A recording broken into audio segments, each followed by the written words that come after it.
slot. Perhaps we'll stick this on instead. You know what I mean? Like, you never know. Yeah. The way these big corporations work, these networks, everything is about ratings.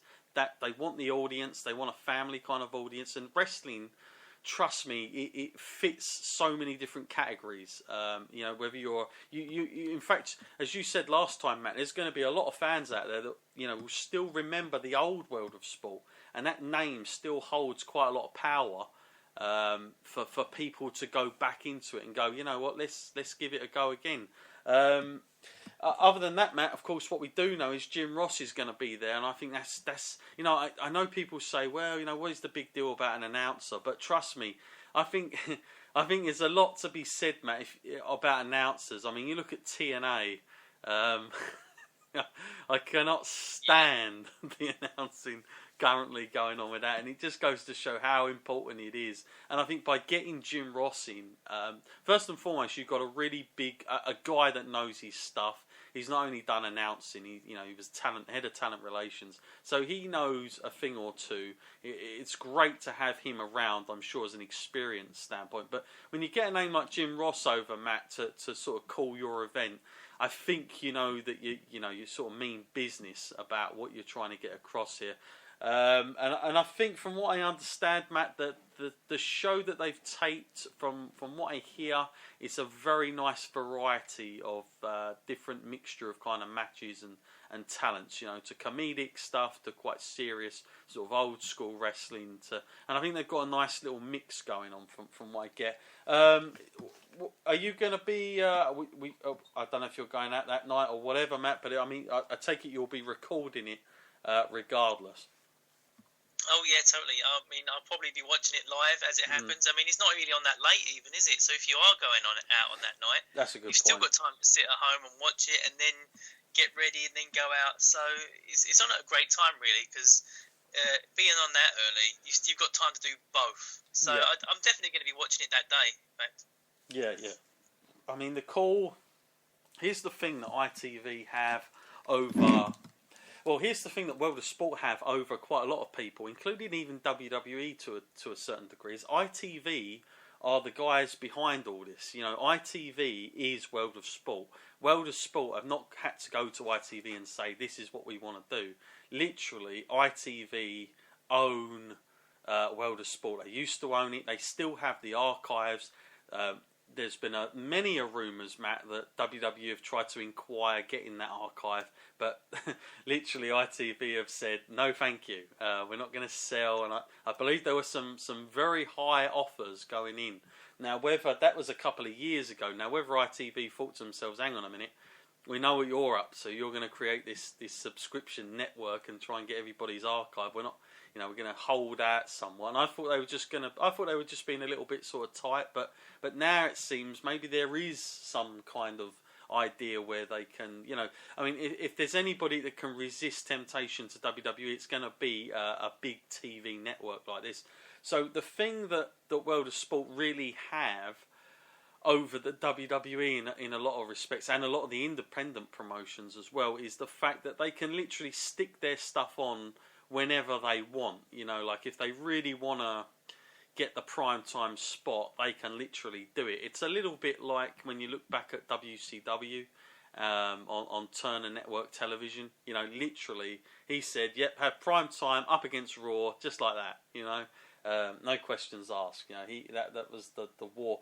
Now, Matt, in another sense, like I said before we got into World of Sport, there is this big kind of sort of worry, but between many of the employees, as I've said, promoters have taken it in weird kind of ways, negatively and some positive as well. I'm going to be balanced in the fact, Matt, that they think that WWE might feel a little bit threatened by all this, and they want to get in there quick.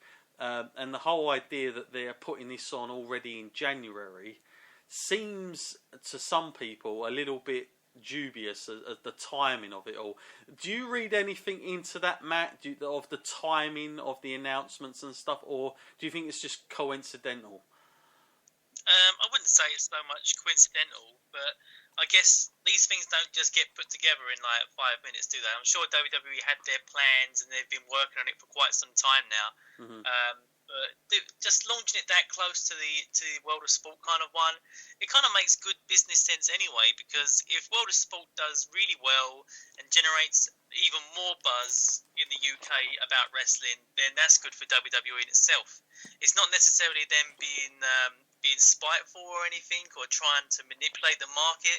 It's just probably more of a case of like wrestling buzz is good in general. So if WWE can get some of that, that's great. And then maybe WWE on the other hand can get like more fans into wrestling and maybe help the British sort of World of Sport version itself. Because if people want to tune in and watch WWE, they might also enjoy World of Sport. There's no saying you only have time just to watch the one. Yeah, no, I totally agree with that. Here's where I come out of this, and this is just my opinion on the whole matter, is that, regardless of what WWE do on the network, it is going to have absolutely zero effect on how World of Sport does. Because World of Sport, they're literally on, like Matt said, the biggest one of two of the biggest channels in the UK. WWE cannot get that for this network special. They're getting their subscribers. So who watches that? They're not going to take any of that audience away from ITV. They're literally having their own subscribers. So, okay, you might pick up one or two extras. I don't think you're going to get loads, though, just because it's in the UK. I don't think suddenly, it's time for all the UK wrestling fans to go, right, okay, we're going to watch it now, because they're putting on a special over a weekend. I don't think that's the case. I'm not saying it's not going to increase. Of course it is. But I think really what ITV have over WWE is the fact that they're going to be able to pick up the casual fan, which is something that myself and Matt have been talking about Raw. They need to do that a little bit more. So, but for this kind of thing, I don't see WWE being... I'm not saying they're not a threat, but they're not in direct competition. Not at all. They're sort of light years away in a lot of ways. So I feel personally, at this stage anyway, at this early stage, that there is zero evidence for me to suggest that WWE are trying to come in and trying to swoop the market. Where I do think there is an issue, though, it's not so much with World of Sport. Where I do take pity on some of the promotions is, okay, they're running in Blackpool, so you've got to think some promotion somewhere is probably trying to, has probably been in that ballroom for a long time. All of a sudden, WWE is going to ride in there. They can literally get some great talent, 16 of the best, and they're going to run that. Now, are they able to stick on exclusive contracts and stop them working from anywhere else? Who knows? We don't know that. Nobody knows that. The only thing I will say is that since WWE, of the last 2 years, they've been very lenient about letting stars still work the indies. Samoa Joe, for instance, Matt, I believe when they signed him, he still kept to his dates on the indie circuit before he came over.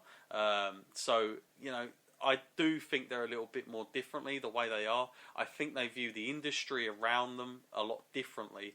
But I think really, from our point of view, Matt, as a UK wrestling fan, this is fantastic, because for me, like Matt said, it exposes a lot of the wrestlers that we want to see. I mean, I'm kind of sure that we'll see, a couple of the stars maybe that we saw in the cruiserweight, and we're going to see different ones as well. But I think it exposes them, which is good, because they're in a no lose kind of guarantee. But also, Matt, if they do decide, okay, there's a bit of a buzz going on here, we could literally pitch up our own NXT over here, Matt, where we do have a kind of weekly show going on, which I think is will do obviously WWE good, because it gets them more talent scouting going over, but it also gives our wrestlers another place to go to and earn the craft.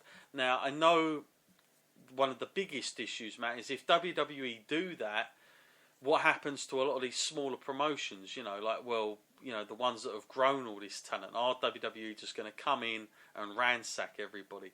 That is debatable, and I can't say. And I can completely sympathise with any promoter who will be in that kind of tough spot. Who's been used to just sort of has to pay an absolute fortune just to get an American talent over just for one weekend and then sort of go on every week. I totally sympathise with that. What's your standpoint on that, Matt, and the whole kind of conflict with our country and sort of independent promotions with WWE's announcement? Yeah, there is that kind of possibility, isn't there? That the talent could all get sort of hoovered up by WWE under those kind of circumstances. But, it's become one of those things where WWE want themselves to be known as the premier wrestling company, don't they? They want to say you want to see the top wrestlers in the world see WWE. That's the kind of image they're going for. Hence, like getting AJ and Nakamura now, which are people that they've left well alone for too long, and now they're getting them. So I would have no doubts that if they did set up something permanent in the UK, that would be kind of their goal, to get the best talent, which is understandable because that's the way that they should be thinking if they want to be the best. But there should always be another crop underneath the current ones working hard to get their shot. And sometimes it's kind of healthy because when you take away some of the best talent from some of these scenes, it gives younger talent a chance to shine. And, they got to work harder and they want to become the best and they want to get noticed. So sometimes it breeds some healthy competition like that. Yeah, no, I'm totally up there with you on that one. Now, Matt, another side to this, if you want to stretch it even further across the globe, is the other small part out of this. And I was having a discussion with I can't mention his name. I'll say that much on the air because he didn't want me to mention his name. But he was saying that there is somewhat of a silent war between WWE and New Japan about this announcement, and this has sort of triggered New Japan the way they're thinking about, well, we better start doing something now where we can get in the UK and other countries as well. And it makes me curious, Matt, that the UK might become somewhat of a battlefield for all these giant companies coming in, which of course I think as a wrestling fan is going to be amazing for us. I'm not sure for everyone else, the two parties concerned, but certainly, being a fan, I've always said competition brings out the best in a lot of things, and in wrestling, Matt, I think it's something that's been lost, and whether this does trigger New Japan to start thinking differently, how are we going to get our talent? Where are we going to get for a lot of years, Matt, I think it's no secret that New Japan have always done a very, very good job at they've picked up obviously guys like Finn Balor in the past. Neville was there for some time recently, and then they've literally taken those guys. And of course, if you look at some of the American guys that fell out of favour, you talk about D.H. Smith, Harry Smith. You look how well he's doing over there now. They've done an excellent job, Matt, of always recreating something and making it their own. Now I wonder if they actually feel themselves, okay, WWE expanding this kind of huge talent pool that they're going to be able to feast and pluck whenever they want. We better branch out there. We better not just have Ring of Honor, but we better have some other independent promotions. Now they have made a lot of alliances in this country with smaller promotions, but I wonder now, Matt, whether they would go to another level. But it's definitely it's very interesting, Matt, when you look at the whole landscape and you look at who wants what and where the talent's coming from. It's almost like a game of chess when you think about it. And I know we always WWE's kind of thing is that whenever you think about WWE, you think they're always looking for the next big star. But I don't know where that's coming from, Matt, and I don't really know if you can grow that as they've always done. I think that there are different ways now, and there's a lot of different areas that's going in. Just wrapping up on WWE's side of things, Matt, do you think that by doing this, Matt, it's going to, and certainly if they're going to have a UK heavyweight champion, do you sense that if WWE don't run things over here, they don't go quite as far as having a sort of show each week or whatnot, having a small promotion here, do you think that belt will get on WWE TV, like it will be on a brand, or they'll try and view it that way, or NXT or something like that? Well, I'm hoping it will become sort of a constant thing over here, and we'll get a kind of show, like maybe be it weekly, or even if it was full